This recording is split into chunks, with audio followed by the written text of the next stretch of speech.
with coverage you can count on. This is the Erie News NOWCAST.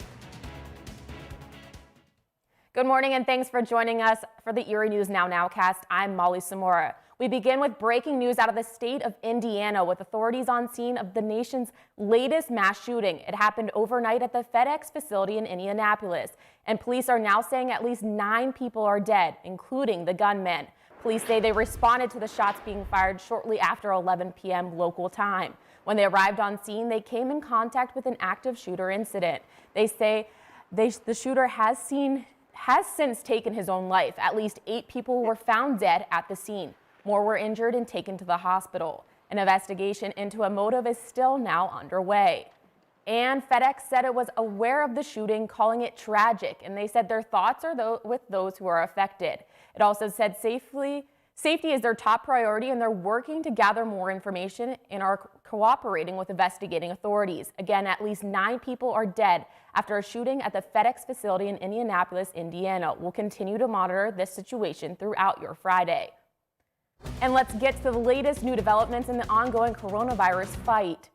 With more people rolling up their sleeves to get the COVID vaccine, we're learning that people getting the Pfizer version will likely need a booster shot not too far down the road.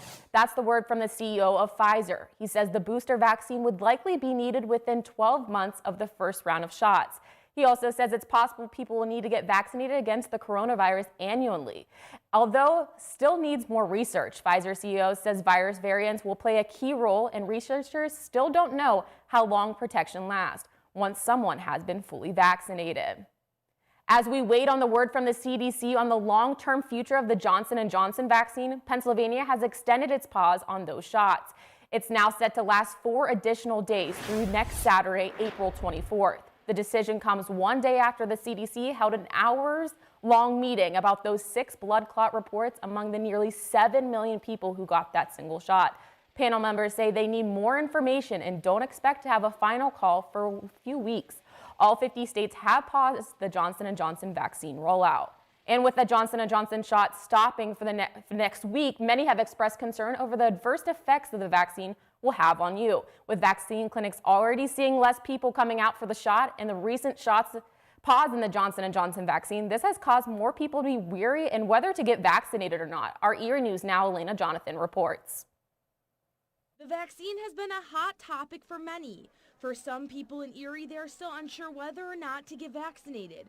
For Erie resident Serena Light, she has underlying conditions that would make getting COVID dangerous. So for her, getting the vaccine was a no-brainer. It was the lesser of 2 evils. Light has had her first dose of Pfizer. She experiences blood clots regularly, so when the news broke about the J&J vaccine, she was concerned. But her vaccine was different, so she felt like she was fine. Not getting COVID or getting a blood clot, I hate to say this, but I can live with blood clots. I don't think I could live if I had the COVID. She says she was skeptical of the Johnson & Johnson shot and glad she didn't receive that vaccine. I was leery about that one because it took so long for them to okay it. I didn't know about the women getting the blood clots until after I had gotten my shot.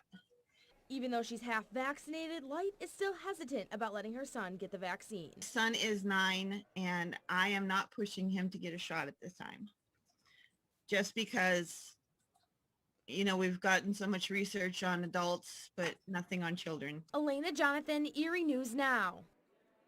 And it's continuing coverage now on those 146 migrant children who have made their way to Erie County after getting caught up in the U.S.-Mexico border crisis.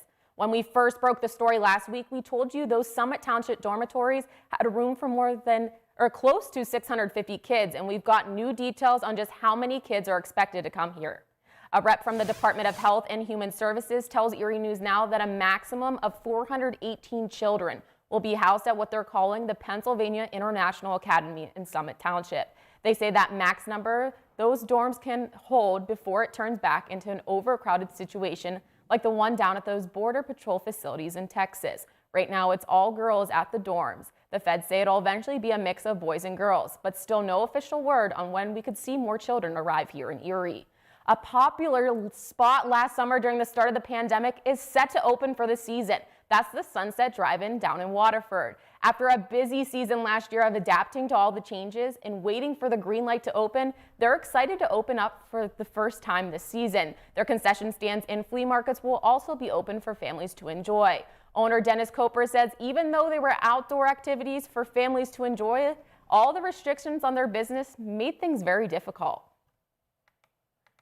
Probably, 60%, 50, 60%. So it was tough, especially with all older movies. I don't know what the film companies are going to release this year.